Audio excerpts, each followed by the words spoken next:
Oy, part 2 na ito, nasa description o comment section ibang parts, like and subscribe ka na rin po kung bago ka pa lamang sa ating channel at huwag kalimutang i-all ang notification bell nang lagi ka pong updated sa ating uploads, salamat.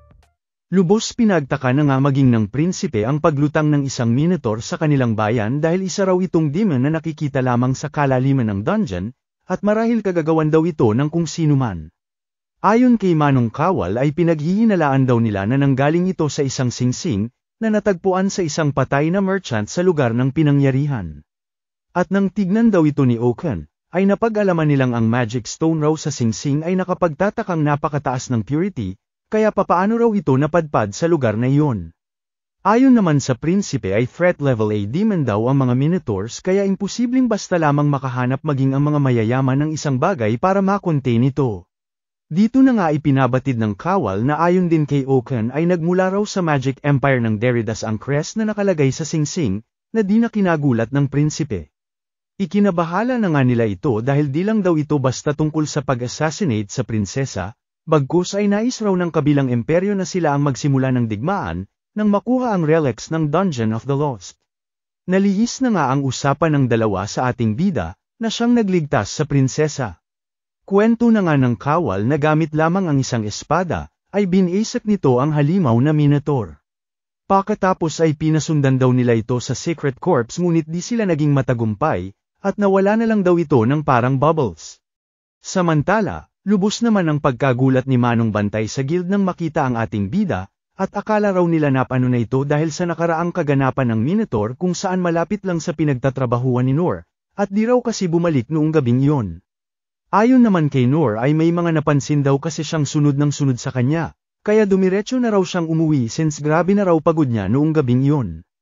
Buti naman pala okay ka, ako nga ay rank pero sigurado ako patay ako kung makasagupa ko yung halimaw na yon. Ika na nga ni Manong Bantay habang itong bida naman natin ay napapaisip at buti na lang daw dambuhalang baka lamang yung nakaharap niya. Kalaunan ay iniabot na nga ni Manong ang bayad ni Noor sa kanyang trabaho kahapon, sabay tanong kay Noor kung wala raw ba itong plano na magkaroon ng mas desenteng trabaho. Ayon naman sa ating bida ay adventurer naman na raw siya kaya ano pa raw ba hahanapin niya, sabay paglutang ng isang dalaga sa kanyang likod at sa wakas nahanap niya ng araw ang ating bida. Agad nakilala naman ito ni Noor na ang dalagang iniligtas niya kahapon habang si Manong na bantay ng guild ay napapaisip kung sino itong dalaga, hanggang sa kalaunan makilala na nga nito ang kanilang bisita sabay hablat kay Noor at ano raw ang ginawa ng ating bida. Wala akong ginawa Manong, ika na nga ni Noor hanggang sayayain na nga siya ng dalaga na sa labas na lamang sila mag-usap. Gamit ang spell ng dalaga ay naging invisible na nga sila sa paningin ng iba, hanggang sa nang sila na lamang dalawa ay humingi ng tawad ang dalaga sa biglaang pagganap nito. Okay lang naman daw ika naman ni Noor at tinanong si ate kung ano raw ang sadya nito. Ayon sa dalaga ay nais niya raw pormal na pasalamatan ng ating bida sa pagligtas nito sa kanya. Dahil di niya lang daw basta niligtas ang buhay niya bagkus ay nangangahulugan din daw itong niligtas niya ang kanilang bansa. Ay grabe si ate, kung susumain nga mas pangmalakasan ang skill mo, baka nga naging balakid lang ako sa inyo kahapon, pag-aalala na nga ni Noor. Mariing pinabulaanan naman ito ng dalaga at baka patay na nga raw siya ngayon kung hindi siya tumulong kahapon. At bilang pasasalamat, ay nais niya raw bigyan ng pabuya si Noor. Agad binara naman ito ng ating bida at sapat na raw sa kanya ang pasasalamat ng dalaga, ngunit iginiit ni ate na nais niya itong maayos na pasalamatan at maging ang tatay niya raw ay nais itong makita ng personal ng mapasalamatan.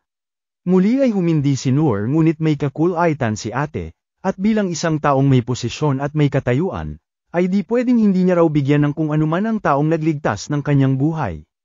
Ang kulit mo naman sa wala nga akong gusto miss. Ika na nga ni Noor na lubos pinagtaka ng dalaga, ngunit ayaw talaga papihil ni ate at ibibigay nga raw nila lahat ng gusto niya. Ngunit sa uulitin ay binara lamang ni Noor na nagpaiyak na nga sa dalaga, at di raw pwedeng di niya tanggapin ang pasasalamat niya. Nang makita ni Noor ang kadesididuhan ng dalaga at napa-flashback pa nga sa kanyang nakaraan at nakita ang kanyang sarili sa katauhan ng dalaga, ay pumayag na rin ito ngunit ang makausap lang daw ang tatay nito wala nang iba pa. Happy na nga si ate sabay cast ng invisibility spell at ayaw niya raw na makita sila ng iba. Nagulantang na nga si Noor nang makita ang pangmalakasang bahay ng dalaga, na may mga kawal pang bantay at pagkahaba habang entrance. Ay oo pala kuya, di ko pa natatanong pangalan mo, ika na nga ng dalaga sabay pakilala ni Noor bilang Noor.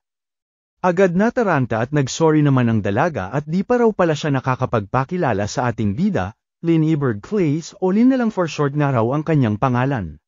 Sa Smerisep kanina pa kami naglalakad, iba din talaga pag mayayaman. Reklamo na nga ni Noor sa isip-isip niya hanggang sa may sumalubong sa kanilang isang dalaga na Wen Elcong si Lady Lynn Eberg.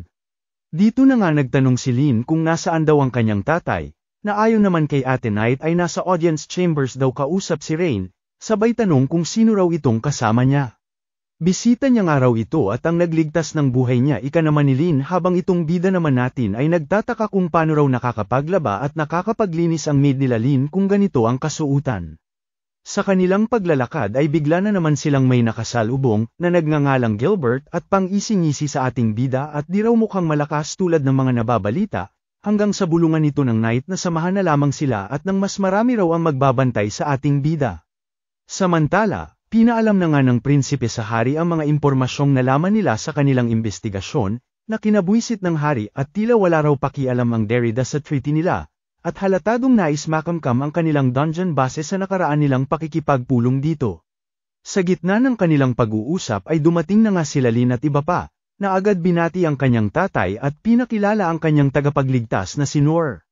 Agad binati naman ito ng hari at nagpasalamat, habang itong bida natin ay nag-aalala since di raw siya parehas ng mga ito na yayamanan at mga aristokrat ay baka may magawa o masabi raw siya na hindi ayon sa kanilang asal.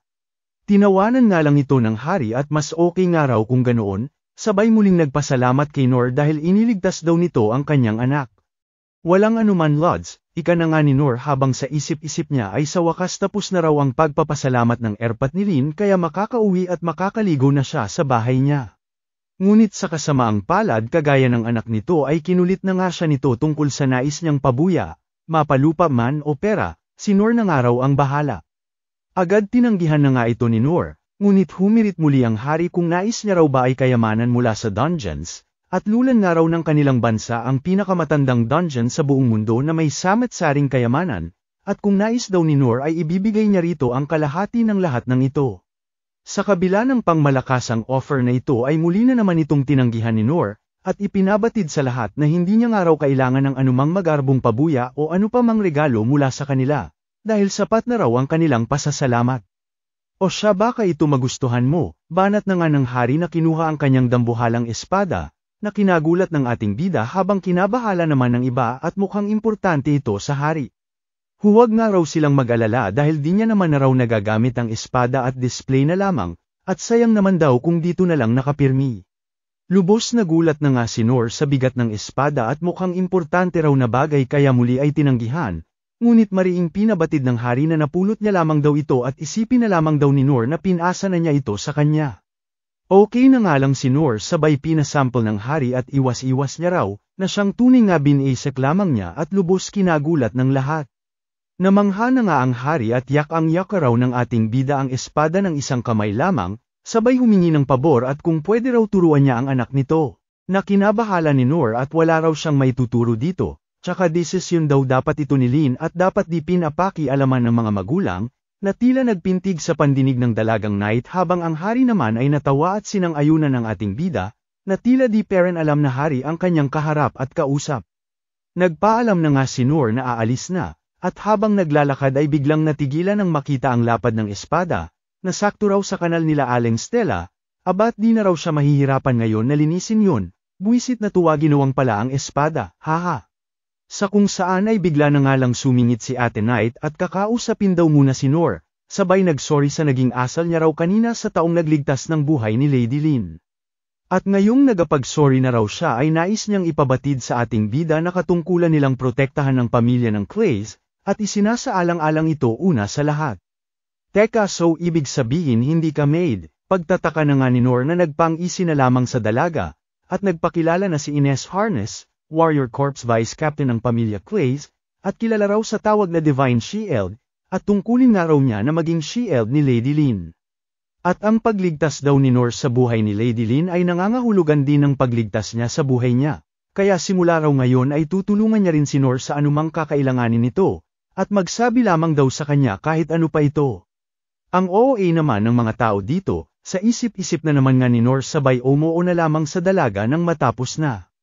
May pahabol na pa-warning pa nga si Ines na bagamat nakabuelo siya kanina, ay di niya raw hahayaan na sa susunod ganoon pair ng asta at ugali niya sa harap ng mismong hari, na kinao na lamang ni Nor at nagpangiti dito sa dalaga. Siya nga pala, ano pangalan mo? Tanong na nga ni Ines sabay nagulat nang malaman na ang pangalan niya ay Nor sabay umalis na. Abat sa pag-alis ni Ines ay siya namang pagsingit ni Gilbert, at magpainit nga raw muna sila. Painit na rin po like at subscribe ko mga idol, damay nyo na rin po TikTok at Facebook ko andyan link sa profile ko.